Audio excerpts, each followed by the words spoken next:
तो बच्चों हम पढ़ रहे थे अल्कोहलों के रासायनिक गुण, रासायनिक गुण, और वो भी किसके, ROH के, अल्कोहलों के रासायनिक गुण, जिसमें हमने 2 अभिक्रियाएं पहले पढ़ ली थी। 2 प्रकार की अभिक्रियाएं पहले में हमने पढ़ा था, जिसमें कौन सा बंध टूटता है, COH, OH बंध टूटता है। पहले अभिक्रिया पढ़ी थी जिसमें ये अम्लीय प्रकृति को प्रदर्शित करता है। दूसरी हमने पढ़ी थी कि जिसमें OH बंध टूटता है, ये आई थी अपने पास OH बंध विदलन की अभिक्रिया। तीसरी अभिक्रिया जो हम पढ़ रहे हैं इसमें दोनों को सम्मिलित रूप से लेंगे और यही अपने अभी आगे इसमें चलेगी। तो चलो इसमें हम पढ़ते हैं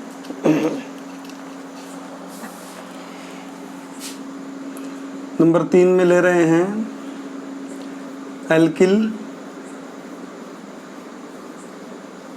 तथा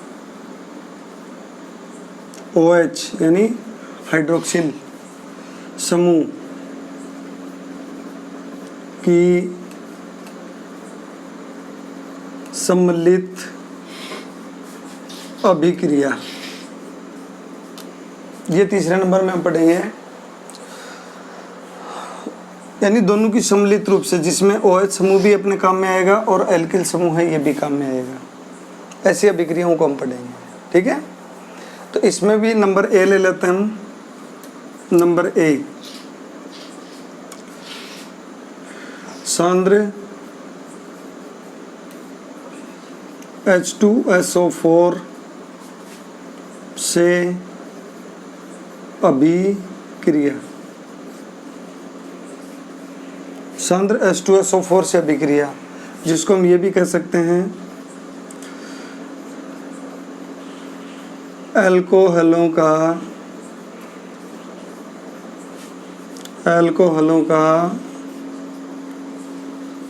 निर्जलीकरण, अल्कोहलों का निर्जलीकरण, वॉल्यूम, अल्कोहलों का निर्जलीकरण, ये हम पढ़ेंगे इसमें। तो देखिए हम यहाँ पर ये कह सकते हैं कि सांद्र H2SO4 की उपस्थिति में जब अल्कोहलों का निर्जलीकरण कराया जाता है, यानी उससे निर्जलीकरण का मतलब किसको निकालना है, H2O को, कि अल्कोहलों से जब किसको निकाल दिया जाए, H2O को निकाल दिया जाता है, तो क्या कहलाएगा, निर्जलीकरण कहलाएगा।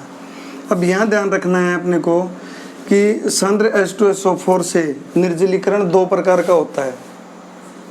2 प्रकार का होगा, कौन कौन सा, एक जिसमें बनेगा ईथर, दूसरा जिसमें बनेगा एल्कीन। अभिक्रिया में चीज़ वही काम में लेनी है, अल्कोहल भी काम में लेना है, सांद्र H2SO4 भी काम में लेना है, प्लस इसको गर्म भी करना है। बस ये जो गर्म करने वाली या गर्म करने के लिए जो तापक्रम को काम में लेते हैं, वो तापक्रम अपने पास अलग अलग प्रकार का होगा।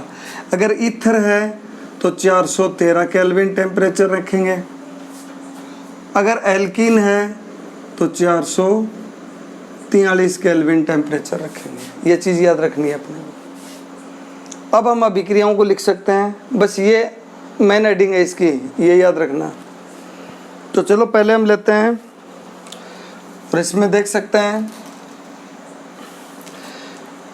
कि जब अल्कोहलों की अभिक्रिया सांद्र H2SO4 के साथ 413 केल्विन पर सांद्र H2SO4 की अभिक्रिया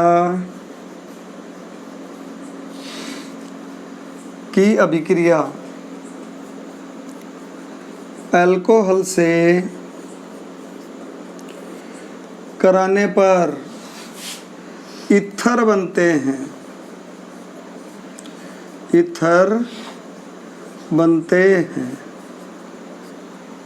ठीक है, तो समीकरण क्या होगा, जैसे मान लीजिए हमने ले लिया CH3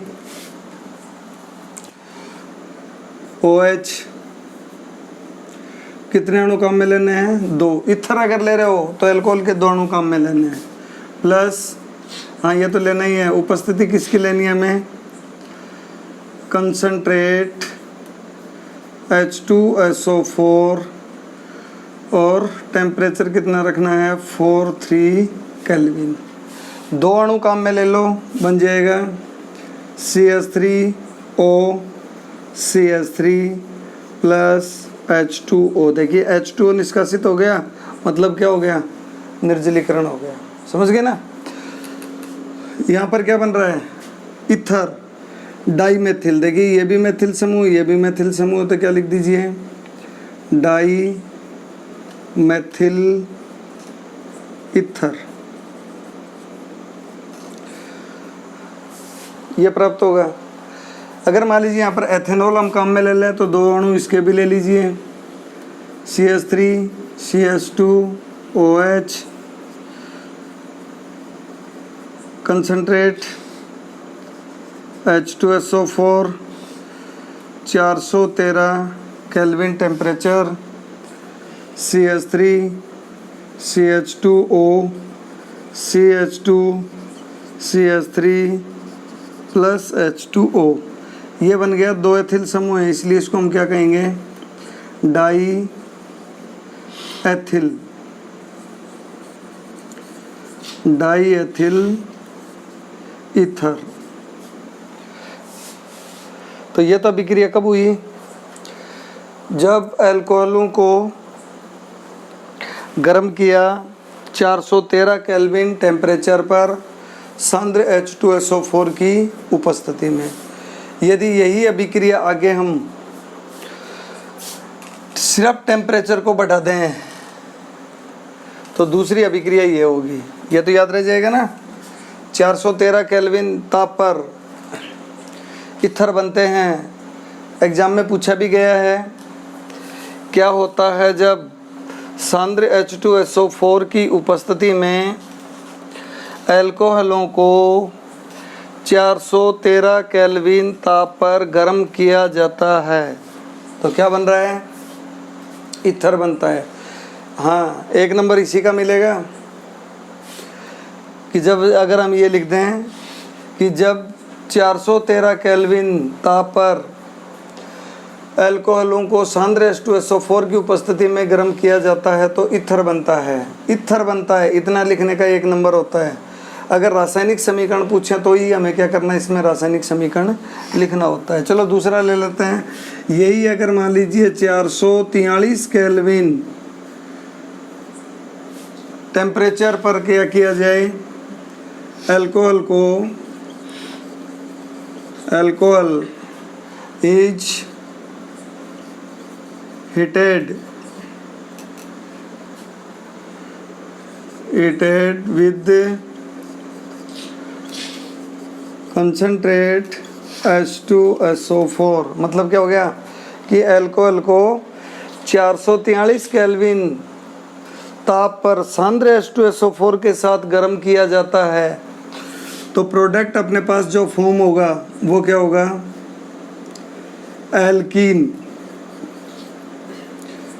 एल्कीन बनेगा। बस यही ध्यान रखना है।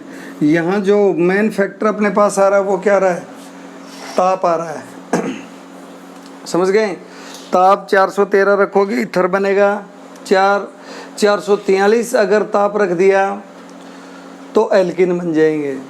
ठीक है, इतना ही ध्यान रखना है, कोई ज़्यादा इसमें कुछ नहीं करना अपने को। तो चलो ले लेते हैं। यहाँ पर एक ही अणु काम में लेंगे हम अल्कोहल का, CH3 CH2 OH, concentrate H2SO4 443 kelvin temperature. यहाँ बन जाएगा CH2 double bond CH2 plus H2O। देखिए जल का निष्कासन तो यहाँ भी हो गया, मतलब निर्जलीकरण तो यहाँ भी हो गया। और यहाँ पर जो उत्पाद बना वो उत्पाद अपने पास क्या बन गया? एथीन यानी एल्कीन। तो जो एल्कीन उत्पाद बन रहा है वो कब बन रहा है? 443 केल्विन ताप पर। तो देखिए ये दोनों ही क्वेश्चन एग्जाम में पूछे गए हैं पहले, और दोनों में जो फैक्टर काम कर रहा है वो सिर्फ क्या कर रहा है, दोनों में ही जो कारक काम कर रहा है वो तापक्रम काम कर रहा है। यहाँ पर तापक्रम अगर बढ़ा दिया एल्किन बन गए, अगर तापक्रम को कम ले लेंगे तो ईथर बनेंगे। हालांकि इसके दो तापक्रम पर और भी प्रभाव होते हैं, एक में एल्किल हाइड्रोजन सल्फेट भी बनता है, डाई एल्किल सल्फेट भी बनते हैं, जो अपने सिलेबस में नहीं है। अपने को तो ये दो याद रखने हैं, हमें तो ये दो याद रखना है, एक 443 केल्विन को याद रखना है, तो दूसरा कितना रखना है 413 केल्विन ताप। समझ गए भाई। तो ये तो पहला हो गया एल्कोहलों का निर्जलीकरण। अब चलो इसी एल्किन को आगे पढ़ेंगे हम। 443 केल्विन पर एल्किन बन रही है, तो जो एल्किन बन रही है तो किस प्रकार से बनेगी उसके बारे में अभी हम पढ़ेंगे आगे। तो चलो ले लेते हैं कि एल्किन किस प्रकार से प्राप्त हुई, किस प्रकार से प्राप्त हुई ये जान रहे हैं, इसका मतलब हम उसकी क्रिया विधि को ले रहे हैं। तो चलो यहाँ पर हम ये भी अपने लिए इम्पोर्टेंट होगा, लिख देते हैं। इसी प्रकार से क्वेश्चन पूछा जा सकता है एल्किनों के निर्जलीकरण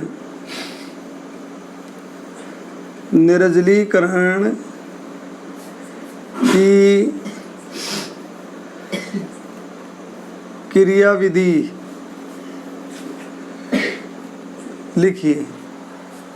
एल्किनों के निर्जलीकरण की क्रियाविधि लिखिए। ठीक है भाई। तो किस प्रकार से इसकी क्रियाविधि होगी वो देखना है अपने को। सबसे पहले इसके अंदर काम में किसको लिया था, सांद्र H2SO4 को, इसी को काम में लिया है ना हमने उत्प्रेरक के रूप में, इसी की उपस्थिति में हम गर्म कर रहे हैं। तो यहाँ अपने को ध्यान रखना है कि इसकी उपस्थिति में ये 3 चरणों में संपन्न होती है। स्टेप को ध्यान से देखते जाइए। नंबर 1 से सबसे पहले यहाँ पर हम क्या करेंगे कि जो सांद्र H2SO4 अपने पास है ये डिसएसोसिएट होता है, यानी विघटित होता है, टूटता है किस में H++ HSO4-। यहाँ से क्या रिलीज हो गया, क्या मुक्त हो गया, हम इसको प्रोटॉन भी कह सकते हैं, इसी को हम हाइड्रोजन आयन भी कह सकते हैं, प्रोटॉन भी कह सकते हैं और हाइड्रोजन आयन भी कह सकते हैं। अब यहाँ पर ध्यान रखोगे फर्स्ट स्टेप है नंबर 1 जिसको हम कहेंगे प्रथम चरण। प्रथम चरण में यहाँ ध्यान रखना है कि अल्कोहल में उपस्थित ऑक्सीजन जो होता है, सपोज यही अपने पास CH3 CH2OH, इसके ऊपर 2 लोन पेयर होते हैं, 2 एकाकी इलेक्ट्रॉन युग्म होते हैं, और 2 एकाकी इलेक्ट्रॉन युग्म होने के कारण ये एक वीक यानी दुर्बल क्षार की तरह व्यवहार करेगा। किसकी तरह व्यवहार करेगा, ऑक्सीजन पर लोन पेयर हैं, ये जो लोन पेयर हैं इस लोन पेयर के कारण ही ये किसकी तरह व्यवहार कर रहा है, दुर्बल क्षार की तरह व्यवहार करेगा। और दुर्बल क्षार है H+ है, इसकी प्रकृति कैसी होगी, अम्लीय, यानी इसके ऊपर क्या है, इलेक्ट्रॉनों की कमी है, यहाँ पर लोन पेयर है, ये अपना लोन पेयर किसको देगा, हाइड्रोजन को। जैसे हाइड्रोजन को लोन पेयर देता है यहाँ पर क्या प्राप्त होगा, CH3 CH2OH और H, इसके ऊपर क्या आ गया, प्लस आ गया, क्योंकि ऑक्सीजन ने अपने लोन पेयर किसको दे दिए, हाइड्रोजन को। और यहाँ पर ये मान लें कि एक तरह का उपसय संयोजक बंध बन गया। यहाँ पर ऑक्सीजन पर आ गया धनावेश, ऑक्सीजन पर जो धनावेश है इसको हम बोलते हैं ऑक्सीनियम आयन। क्या कहेंगे, ऑक्सीनियम आयन। तो फर्स्ट स्टेप में अपने पास क्या प्राप्त होगा, यानी प्रथम चरण में क्या प्राप्त होगा कि ऑक्सीजन के ऊपर लोन पेयर होते हैं, ऑक्सीजन पर क्या होते हैं, लोन पेयर, जो कि H2SO4 से निकलने वाले प्रोटॉन को अपने इलेक्ट्रॉन युग्म देकर ऑक्सीनियम आयन बना लेता है। तो प्रथम चरण में किसका निर्माण होगा? ऑक्सीनियम आयन का। दूसरा चरण लेते हैं नंबर 2 में, द्वितीय चरण। और द्वितीय चरण में हम लेते हैं कि जो ऑक्सीनियम आयन बना है, ये बना है ना अपने पास CH3CH2O H और प्लस ऑक्सीनियम आयन। जैसे ऑक्सीनियम आयन बन जाता है तो CO बंध, C और O, ये बंध दुर्बल हो जाएगा और इलेक्ट्रॉन कौन लेगा? ऑक्सीजन। और ये बंध यहाँ से टूटेगा तो इलेक्ट्रॉन किसकी ओर आ गए? CO बंध के ऑक्सीजन की ओर। कार्बन पर इलेक्ट्रॉनों की कमी हो गई तो ये बन जाएगा CH3CH2 प्लस ये हो गया H2O का निष्कासन, और ये बन गया अपने पास कार्बन आयन। तो सेकंड स्टेप में यानी द्वितीय चरण में क्या प्राप्त होगा? कार्बन आयन बनता है। समझ गए भाई? थर्ड स्टेप लेते हैं। थर्ड स्टेप अपने पास ये आएगी नंबर 3 में लेते हैं, तृतीय चरण। अब तृतीय चरण में जो कार्बन आयन बना है ये CH2 ले लेते हैं, इसको यहाँ पर क्या ले लो? H, CH2 plus. ये तीव्र गति से इस बंध को तोड़ेगा और हाइड्रोजन है वो अपने इलेक्ट्रॉन किसको देगा? कार्बन को देने के कारण यहाँ पर प्रोटॉन का निष्कासन हो जाता है, यानी H प्लस का निष्कासन होगा। और क्या बनेगा? CH2 double bond CH2 double bond CH2 plus क्या निकल गया? H plus. यही H प्लस अपने पास क्या है? प्रोटॉन। इस प्रोटॉन का क्या हो गया? निष्कासन। समझ गए? ये जो H प्लस है ये वापस किससे क्रिया करेगा? HSO4 से, और क्या बना लेगा? H2SO4, जो कि अभिक्रिया के अंत में वैसे की वैसे प्राप्त हो जाएगा। तो ये 3 चरण होते हैं, ये याद रखना। अगर यहाँ पर इसकी क्रिया विधि एग्जाम में पूछी जाती है तो यहाँ पर मार्क्स होते हैं 2 मार्क्स की ये पूछी जाएगी अगर होगी तो। ये बहुत इम्पोर्टेंट है, इसको तो नोट कर लेना, अपने माइंड में नोट कर लेना अच्छी तरह से। तो ये हो गए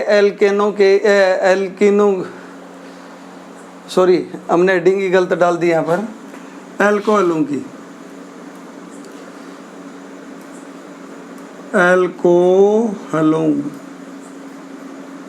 एल्कोहलों के निर्जलीकरण की क्रिया विधि है ये, एल्किनों की नहीं है।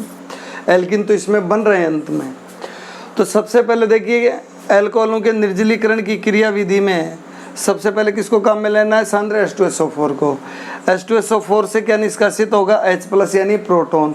यही निकलने वाला जो प्रोटॉन है वो ऑक्सीजन पर उपस्थित जो लोन पेयर होते हैं उन पर अटैक करेगा, या यूँ कहें कि लोन पेयर इन पर अटैक करता है तो किसका निर्माण होता है? ऑक्सीनियम आयन पर। ऑक्सीनियम आयन का निर्माण होता है, और जो बनने वाला ऑक्सीनियम आयन है ये द्वितीय चरण में चलते हैं तो CO बंध को दुर्बल कर देता है। जहाँ से कार्बन और ऑक्सीजन जुड़े हुए हैं उस बंध को दुर्बल कर देता है, और साजित इलेक्ट्रॉन युग्म को ऑक्सीजन है उसको वो ग्रहण कर लेगा और किसके रूप में निकल जाएगा?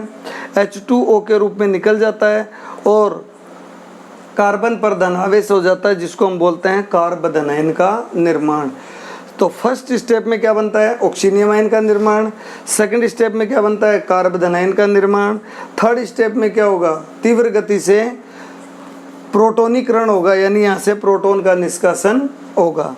ये प्रोटॉन निकल जाएगा और 3 चरण में आकर यहाँ पर क्या प्राप्त हो जाती है? हमें एल्किन प्राप्त हो जाती है। ये होती है इसकी क्रिया विधि, जो कि बहुत ही इम्पोर्टेंट है। अब इसी में आगे बढ़ते हैं हम। तो इसी में आगे बढ़ते हुए आगे देखते हैं कि अपने पास कार्बन आयन तो प्राप्त हो रहा है, कार्बन आयन प्राप्त हो रहा है। तो किसके अनुसार प्राप्त होगा कार्बन आयन? अल्कोहल के अनुसार। अल्कोहल कितने प्रकार के होते हैं? 3 प्रकार के, प्राथमिक, द्वितीयक और तृतीयक। ये जो 3 प्रकार के अल्कोहल हैं, इनके लिए क्रम क्या होगा निर्जलीकरण का?